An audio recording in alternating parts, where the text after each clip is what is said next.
Yo, what up? It's your boy Jamal, Mall Talk Network, back with another episode, another installment. I'm in the building, ready to break it down, fresh off of vacation. Birthday weekend was a success. Cousin's bachelor weekend was a success. Now I'm back in the booth, ready to get it in. We saw Floyd, we saw Logan Paul fight, we saw it go down. I was actually in Miami when it was happening, but I was having too much of a grand old time to stop and go watch that. Shout out to everybody that's been subscribing, new subscribers, old subscribers, new viewers. Thank you guys for the support. Appreciate everybody. Thank you. Logan Paul, Floyd Mayweather, they fought on Sunday. Exhibition fight, not a real professional fight. There were no judges, there were no scorecards. Knockdowns and KOs were allowed. It was not a fight to be put on any professional record on Logan Paul's side or Floyd's side. It sold over 1 million pay-per-views. Very, very successful. One of the most successful pay-per-views of 2021 so far. A lot of interest was going into it. There were technical issues on Showtime's end with some customers weren't able to watch the fight, or it was getting really choppy. And then the undercard, we saw it was Chad Ochocinco versus Brian Maxwell. Most of us, we know who Chad Ochocinco is, the former receiver for the Cincinnati Bengals, Pro Bowler, future Hall of Famer. And then Brian Maxwell, who was a Canadian track and field athlete. So we had two prominent guys from the sports world fighting underneath this fight here. And I know they got a nice little payday for it as well. Now, we got the superlatives and the facts out the way. Let me give you guys some of my own 2 cents and my own thoughts. Floyd could have put Logan Paul down at any point he wanted to at that fight. There's really a big group of people who are really saying that Logan won this fight, and I don't know what y'all smoking or what y'all sipping, but y'all gotta relax and go seek help, because Floyd could have put him down at any point in time. The fact that Logan made it through all 8 rounds was a surprise to me. I didn't think he was gonna be that well conditioned. He was in great shape at 200 pounds, but Floyd is Floyd. He's 50-0 for a reason. All of this was for shits and giggles, all for fun. This wasn't meant to be taken too serious. This wasn't meant to be looked at as, oh, this is a shame to boxing. This is doing a disservice to boxing. This was all for fun. A lane and a niche has been found with these celebrity boxing matches, and it is here to stay.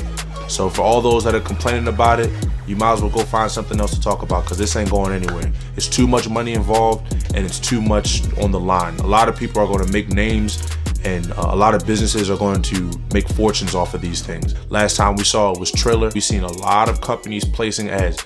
You've seen Logan Paul wearing his first edition Charizard around his neck. Apparently his is going, he's like what, one of 3 BGS 10s, I believe. So that made him, I think the card worth over $1 million. We saw Floyd wearing a leather OnlyFans hat. We saw Showtime.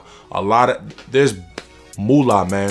Money talks, bullshit walks. The amount of money that's coming out of these fights, no one's going to turn these down. This is what's going on now. This is a new thing. It's happening more and more often, and it's not going to go anywhere with the money that's involved.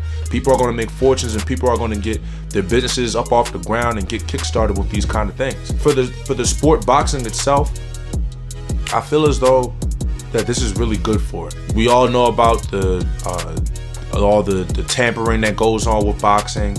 We all know about the money-hungry execs that are in there that are willing to strip boxing of all of its love and the fans for the dollar. Now that you can see you can generate your own kind of fights without really needing a true promoter, we can make the fights that we want to see happen. We want to see Errol Spence and Terrence Crawford.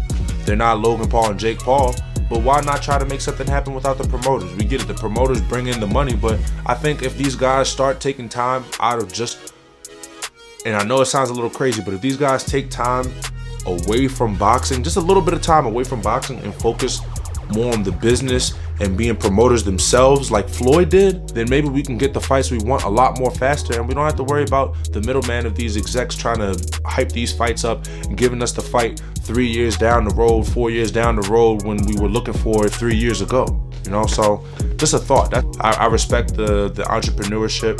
I respect the spirit of being able to get things done differently. The fact that he's able to go against the grain and go against the odds. I respect it, both parties, Logan Paul and Floyd Mayweather. Floyd's been doing it for a long time. Never was the biggest Floyd fan, but business savvy, like he said. Y'all saw the interview. Well, your kids can't eat legacy. They can eat off the currency.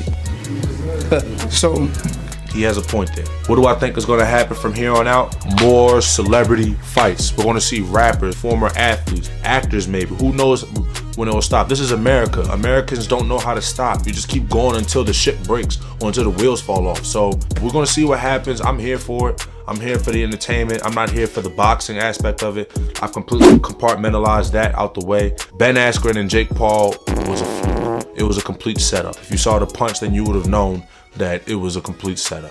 But with these kind of fights going on, I love it. I'm a huge fan of them, and keep them coming. Keep them coming. I may not pay for them, but I'm gonna watch them either way. So, and to be going at $50 a piece, I think that's a good going rate. I mean, we've seen fights going for $100, $80, $50 for this. That's not bad. And like I said, Logan Paul is bringing a completely different demographic. Like, this is for the casual fan. The number of casual boxing fans that were watching this was probably so sky high when they were looking at the analytics that it just blew minds. Like I said, they have found a niche. They're not doing the fights for the purest boxing fanatic. They're not doing that anymore. These are for casual fans who are just looking to see two of their favorite celebrities or athletes get in the ring and have some fun. I don't think this hurts boxing. I don't think this hurts Floyd's legacy. Floyd has made it very clear from a long ago that he's all about his money. His career is already set. His legacy is already set. He's arguably the greatest defensive boxer of all time and one of the greatest boxers to ever do it, period. So I think everybody needs to just go change their diapers and wipe their tears and just enjoy the fight for what it is and stop trying to expect too much and turn it into something that is not. So yeah, that's my breakdown. Logan Paul and Floyd Mayweather was definitely a success in the eyes of me and the eyes of the majority. I'm here for another fight. Do I want to see Logan and Jake Paul again? Maybe not. Will I watch it? Probably.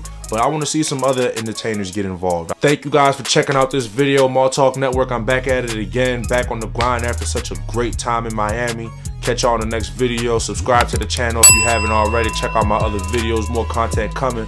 Mall Talk Network, I'm out. Deuce.